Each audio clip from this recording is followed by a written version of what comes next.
Bapak,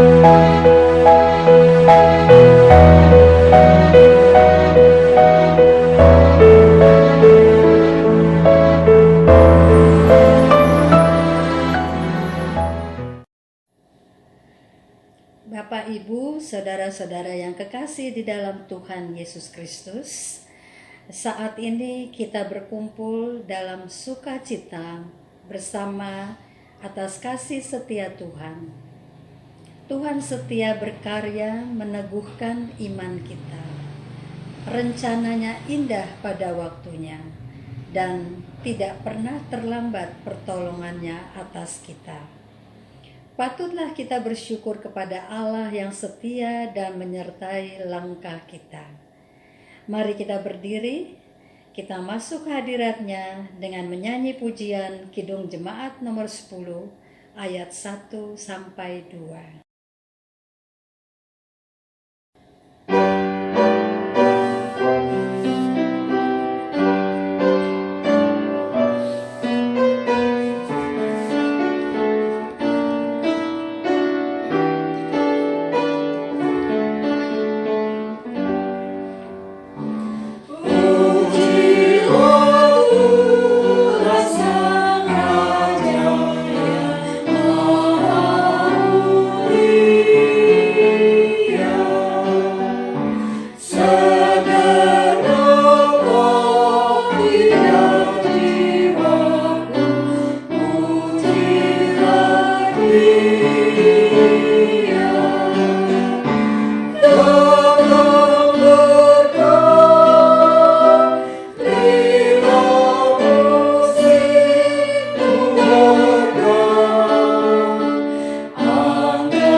Mari kita berdoa untuk membuka ibadah pada malam hari ini. Ya Allah Bapa Maha Pengasih, Maha Penyayang, Allah dalam Tuhan Yesus Kristus Juru Selamat kami bersyukur Tuhan berkenan kami boleh menghampiri hadirat Tuhan dalam ibadah keluarga pada hari ini, hari Rabu 27 Mei tahun 2020. Di tengah suasana pandemi, kami sekeluarga bersyukur walau dalam ibadah online seperti ini, Tuhan berkenan bersama dengan keluarga-keluarga yang lain dalam jemaat GPIB Sangkakala di rumah kami masing-masing. Kami mau datang memuji, membesarkan nama Tuhan. Ya Bapa, urapilah pendeta kami, Ibu Pendeta Esterina, untuk menyampaikan isi hati Tuhan di dalam ibadah malam ini. Kiranya ibadah keluarga ini boleh berlangsung dari mula hingga akhir di dalam nama Bapa, Putra, dan Roh Kudus. Amin. Mazmur berbalasan, kita membaca dari Mazmur 119 ayat 1 sampai 8. Berbahagialah orang-orang yang hidupnya tidak bercela, yang hidup menurut Taurat Tuhan.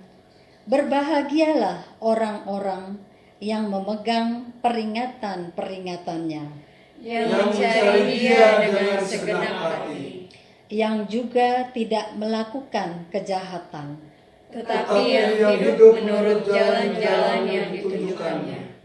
Engkau sendiri telah menyampaikan titah-titahmu, supaya dipegang dengan sungguh-sungguh, sekiranya hidupku tentu, untuk berpegang pada ketetapan-Mu.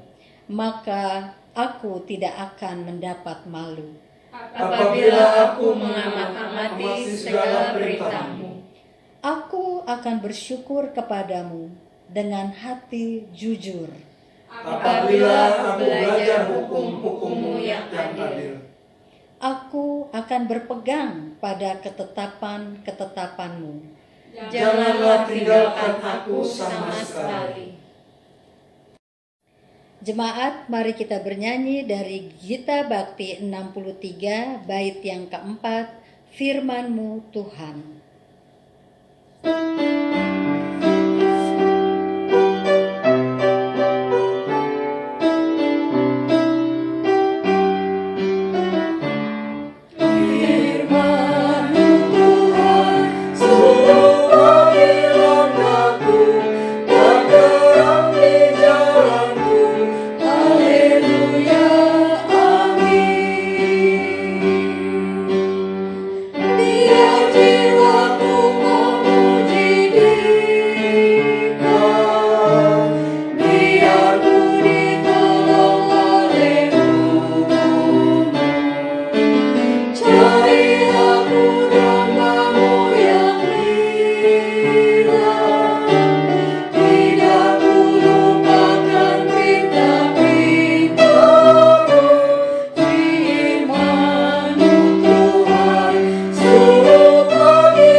Bapak, Ibu, saudara-saudari yang kekasih di dalam Tuhan Yesus Kristus, kami keluarga Liman Detan akan membawakan satu pujian berjudul Nama Yesus Berkumandang, diambil dari NKB 72.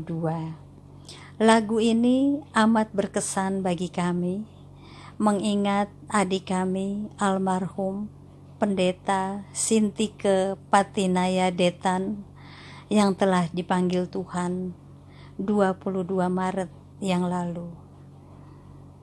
Ia menderita wabah COVID-19 dan di rumah sakit Embong Fatimah di Batam, ia sempat sendiri merekam suaranya dengan lagu ini.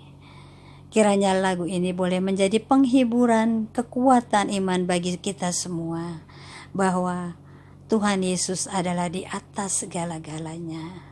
Hidup, mati, kita selalu menyerahkan hidup kita di dalam pengasihan Tuhan. Tuhan Yesus memberkati.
Saudara-saudara, mari kita berdoa.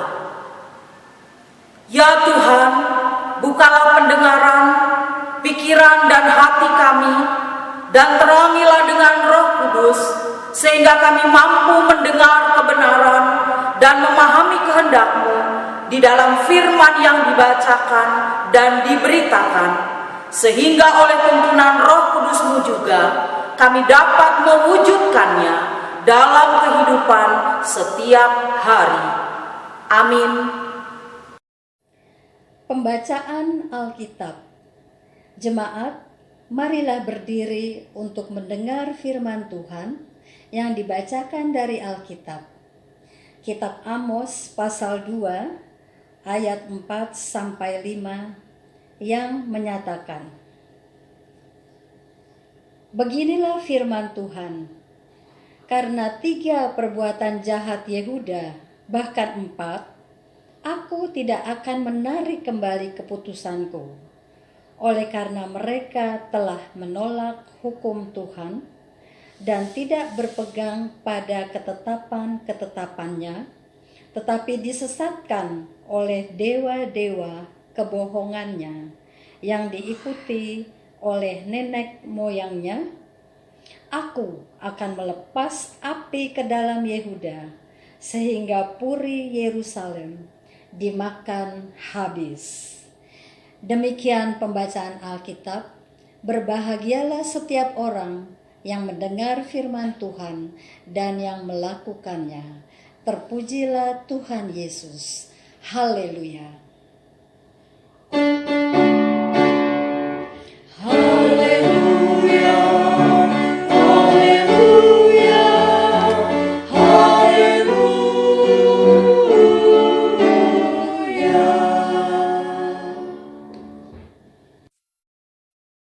Saudara-saudara yang dikasihi dan yang mengasihi Tuhan Yesus Kristus, saudara tahu lagu ini? Apalah arti ibadahmu kepada Tuhan, bila tiada rela sujud dan sungkur? Apalah arti ibadahmu kepada Tuhan, bila tiada hati tulus dan syukur? Ibadah sejati jadikanlah persembahan, ibadah sejati kasihilah sesamamu. Ibadah sejati yang berkenan bagi Tuhan, jujur dan tulus, ibadah murni bagi Tuhan. Ya, benar saudara. Lagu itu diambil dari pelengkap Kidung Jemaat atau PKJ nomor 264. Saudaraku, lirik lagu yang tadi benar-benar mengajak kita bahwa Tuhan akan menerima ibadah yang kita lakukan jika ibadah kita itu sungguh-sungguh berkenan di hadapannya.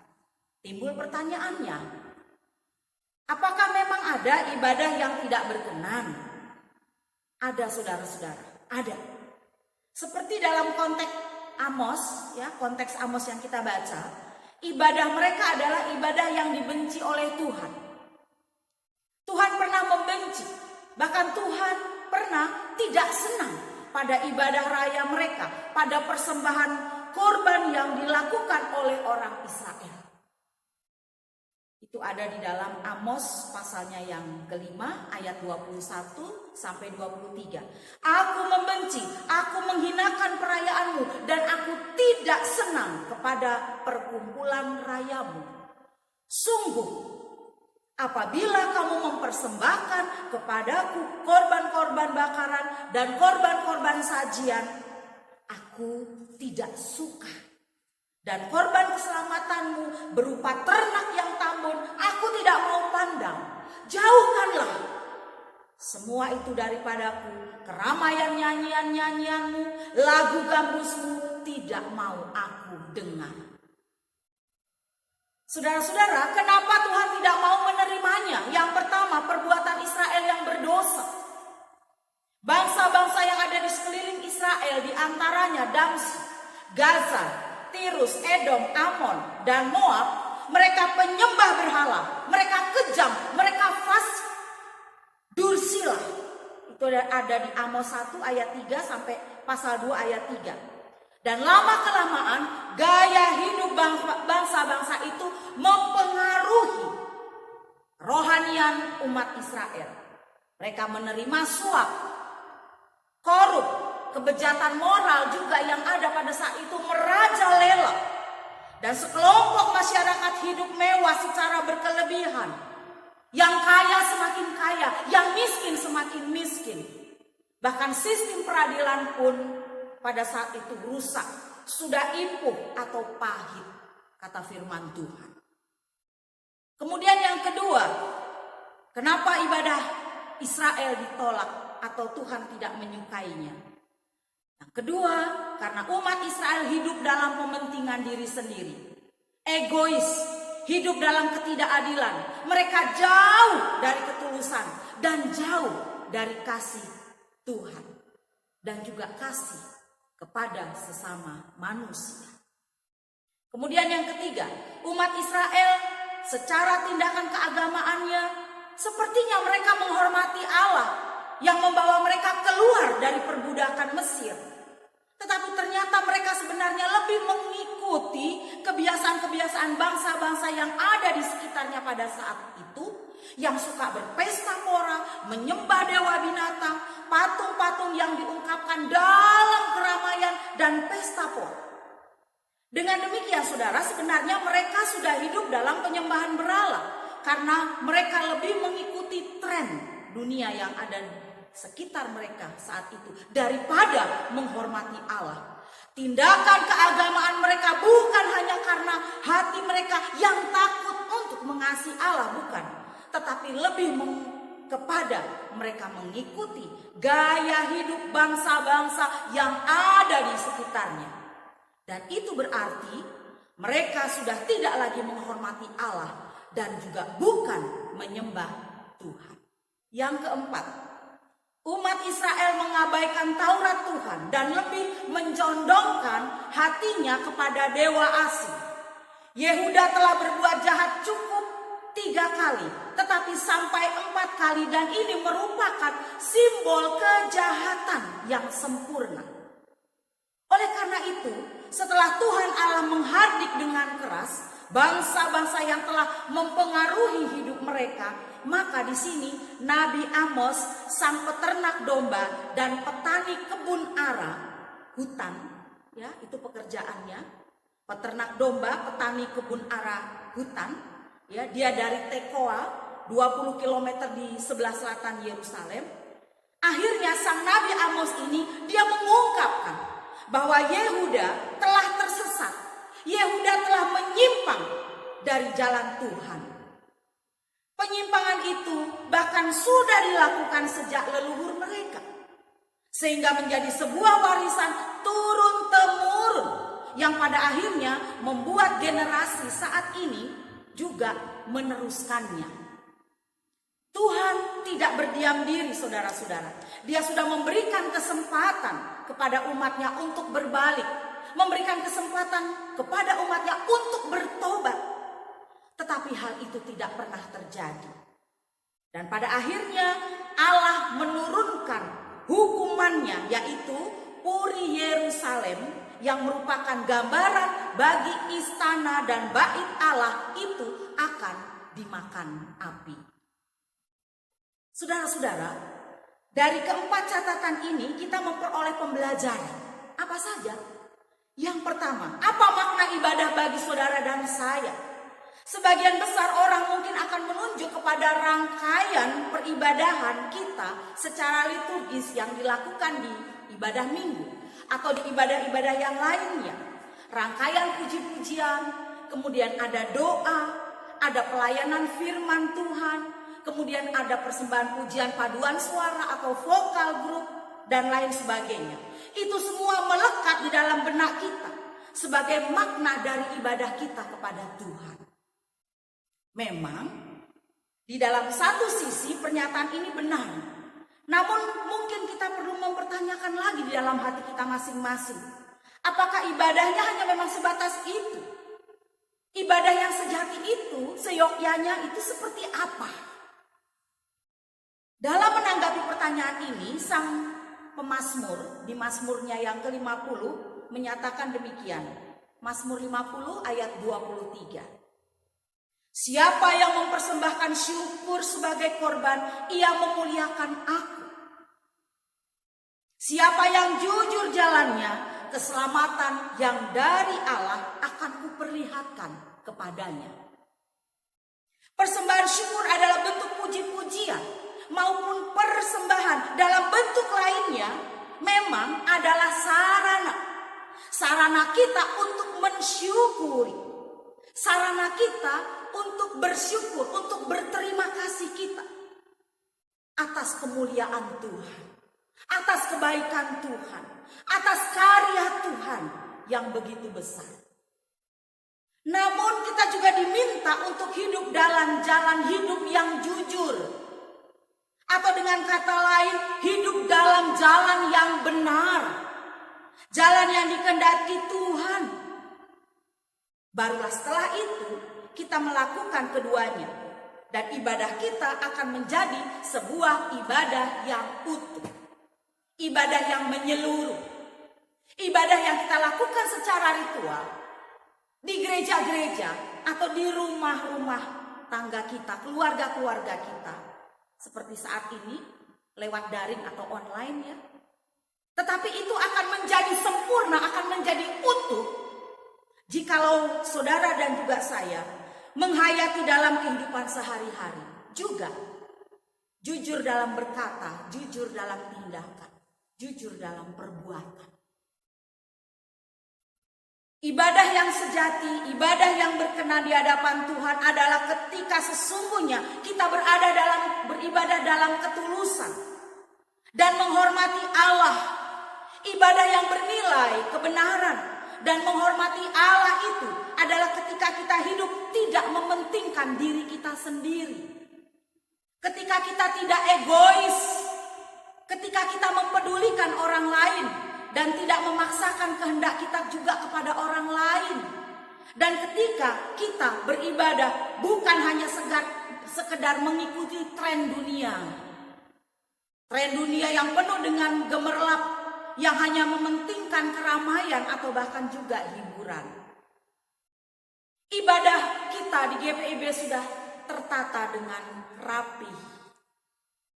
Ada rumpun-rumpun yang berlaku di sana. Rumpun tetap dan rumpun yang tidak tetap. Di mana ada ajakan beribadah atau panggilan beribadah. Lalu kemudian ada rumpun di dalam pelayanan firman Tuhan. Ada rumpun pengucapan syukur. Lalu kemudian juga ada rumpun pengutusan dan berkat. Semua sudah diatur sedemikian rupa Bapak Ibu Saudara. Yang melambangkan hubungan kita dengan Tuhan. Relasi yang indah dengan Tuhan yang dituangkan di dalam urutan-urutan itu tadi. Yang kedua, kita tidak ingin dihukum oleh Tuhan, saudara-saudara. Seperti Israel dihukum karena mereka menolak hukum Tuhan. Dan mereka tidak berpegang pada ketetapan dan seterusnya. Dan ini artinya bahwa kita, saudara dan juga saya, sebagai orang percaya boleh belajar dari bacaan kita hari ini. Bahwa kita tidak boleh menduakan Tuhan kita. Kita harus selalu berpegang pada kebenaran firman-Nya saja. Dan firman Tuhan itu adalah anugerah, karunia yang besar dan kuasanya bagi kita yang memampukan kita untuk mengubahkan hati dan pikiran kita menjadi baru atau menjadi baik. Alkitab sendiri, saudara-saudara, memberi gambaran tentang peranan firman Tuhan itu yang mengubahkan kita dengan berbagai hal. Seperti misalnya kalau kita lihat di dalam Mazmur 119 ayat 97 sampai dengan 100. Di sana gambaran Tuhan tentang peranan firman Tuhan. Sebagai apa? Guru. Di sini dikatakan. Guru yang menuntun kita dan memberikan hikmat kepada kita untuk mengenal jalan kebenaran. Kemudian yang kedua, sebagai pedang bermata dua yang mengerat dan membuang hal buruk dalam diri kita. Ibrani 4 ayat 12 dan 13. Kemudian yang ketiga, seperti cermin yang menyatakan kesalahan kita dan mengoreksi kehidupan kita. 2 Timotius 3 ayat 16 dan Yakobus 1 ayat 22 sampai 24. Kemudian yang kelima, gambaran tentang firman Tuhan. Maaf, yang keempat, sebagai lampu senter. Lampu senter yang dapat menerangi jalan yang gelap di waktu malam sehingga kita tidak salah arah. Mazmur 119 ayat 105. Kemudian yang kelima, firman Tuhan itu digambarkan sebagai filter yang dapat menyaring segala sesuatu sehingga hidup kita tidak mengikuti pola dunia ini yang hidup di dalam kegelapan. Mazmur 1 ayat 1 sampai 6. Kemudian yang keenam, firman Tuhan itu juga sebagai makanan rohani. Makanan rohani yang membuat saudara dan saya mengalami proses pertumbuhan sehingga kita dewasa di dalam iman, juga di dalam perbuatan. Makanan rohani yang mendewasakan iman sehingga kita bisa bertumbuh, mengenal akan kebaikan dan kebenaran firman Tuhan. Dan yang ketujuh, gambaran tentang firman Tuhan ini memberikan satu arti bagi kita bahwa kita dapat mengenal jalan keselamatan melalui Tuhan kita, Yesus Kristus. Oleh sebab itu, saudara-saudara, manfaatkanlah firman Tuhan untuk mentransformasikan hidup kita terus-menerus, berkesinambungan, tidak pernah terputus. Dan kita nggak boleh lalai. Kita tidak boleh lalai untuk membaca dan merenungkan firman itu siang dan malam. Mazmur 1 ayat 1 sampai dengan 3. Dan marilah kita boleh belajar berkomitmen juga seperti sang pemazmur. Aku memikirkan jalan-jalan hidupku dan melangkahkan kakiku menuju peringatan-peringatanmu. Aku bersegera dan tidak berlambat-lambat untuk berpegang pada perintah-perintahmu. Mazmur 119 ayat 59 dan 60. Jadi saudara-saudara, supaya saudara dan juga saya tidak dihukum oleh Tuhan, lakukanlah ketujuh gambaran tentang peranan firman Tuhan ini di dalam kehidupan kita sehari-hari. Tuhan Yesus memberkati kita. Amin. Saat teduh selesai.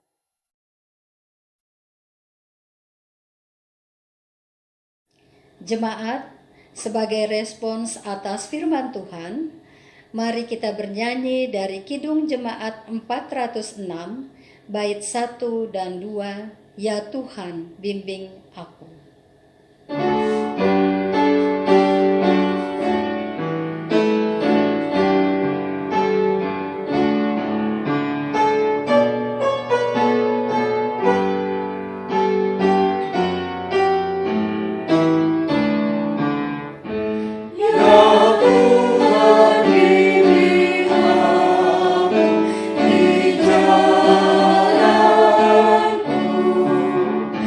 Surrender.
Saudara-saudara, mari kita menaikkan doa syafaat.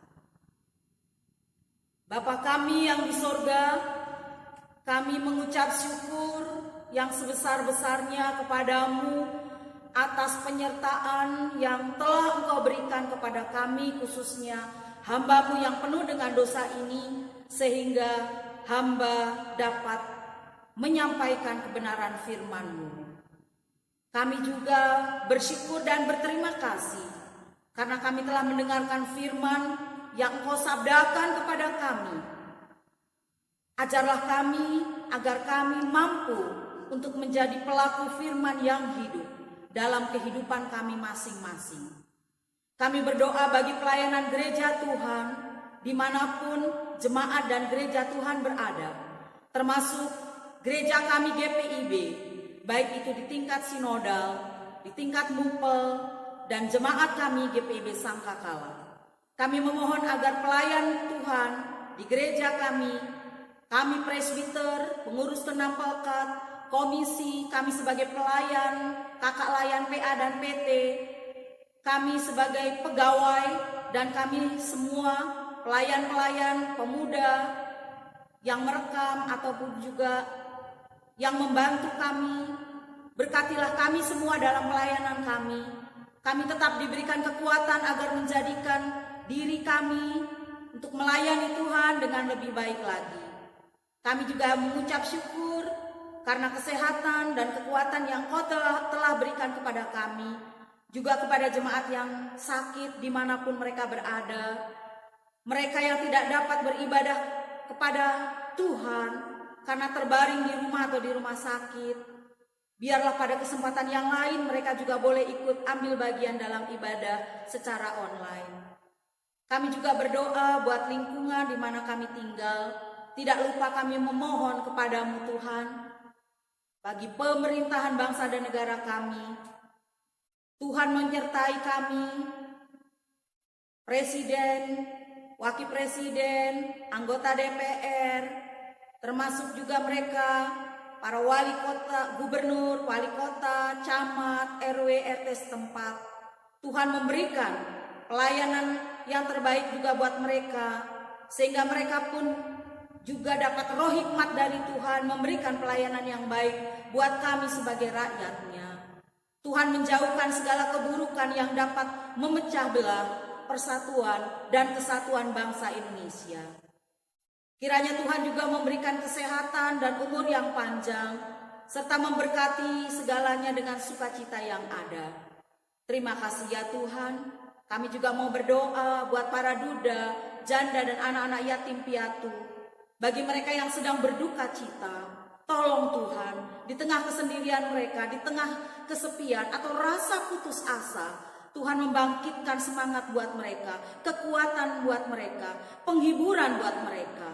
Kami percaya Engkau begitu baik Tuhan, memberkati dan menyertai mereka satu persatu. Kami juga mau berdoa buat kami sekalian, ampunilah Bapa akan segala kesalahan kami yang sudah kami lakukan, baik melalui pikiran, perkataan, dan perbuatan kami. Di dalam nama Tuhan Yesus yang mengajarkan kami berdoa bersama-sama. Bapa kami yang di surga, dikuduskanlah namamu, datanglah kerajaan-Mu, jadilah kehendak-Mu di bumi seperti di surga.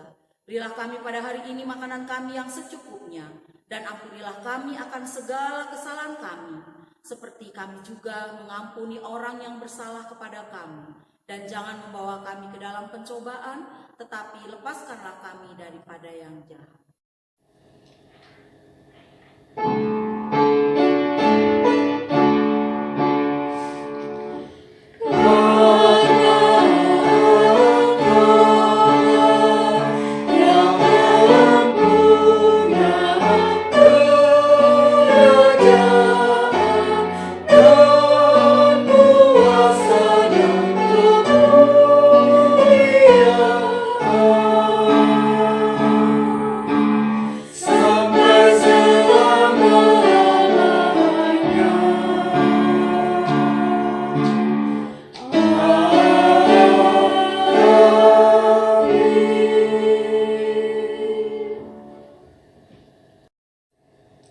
Ajakan persembahan.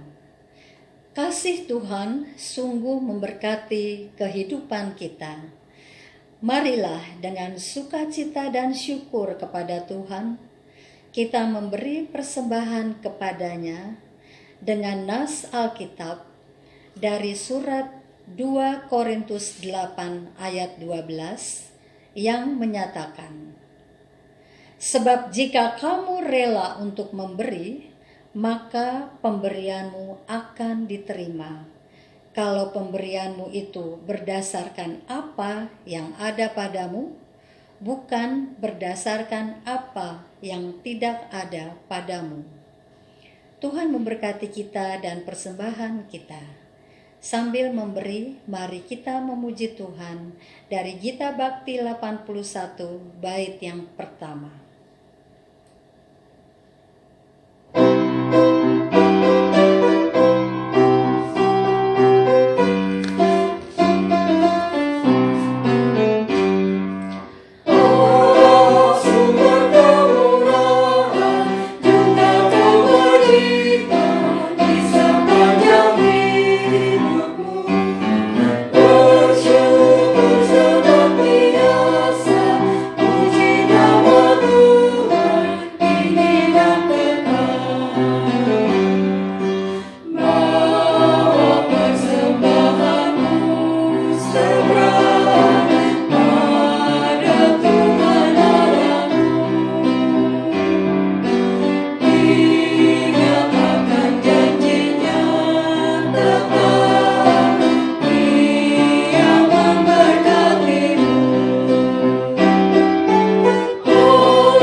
Jemaat, mari kita berdoa untuk persembahan secara bersama-sama. Tuhan, dalam kasih karunia-Mu, kami telah diberkati. Saat ini kami ingin berbagi dengan sesama melalui persembahan syukur. Kiranya Tuhan mengubah persembahan ini menjadi anugerah yang menghidupkan dan menguatkan banyak orang. Dalam nama Tuhan Yesus Kristus, sumber hidup dan berkat, kami berdoa. Amin. Saudara-saudara, pulanglah ke tengah-tengah kehidupan saudara-saudara. Jadilah berkat bagi orang lain dan baharuilah hidup saudara-saudara di dalam kebenaran firman Tuhan. Kita berdiri.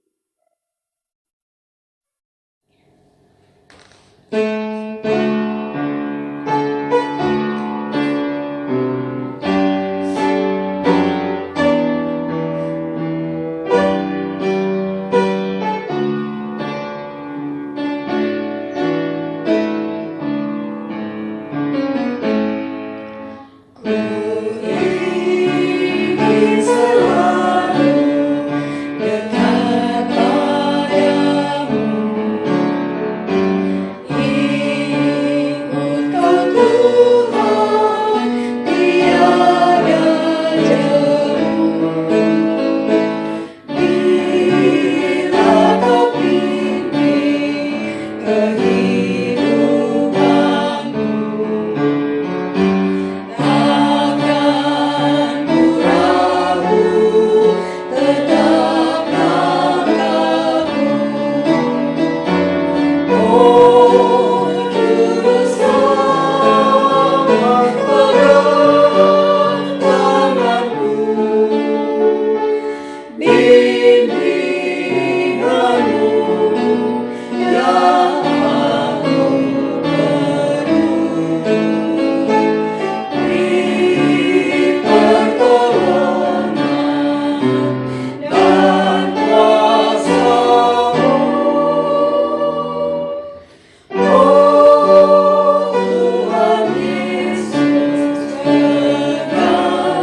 rekan saudara, serta terimalah berkat-Nya.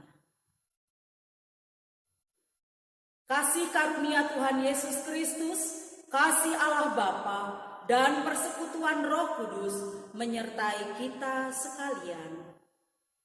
Amin.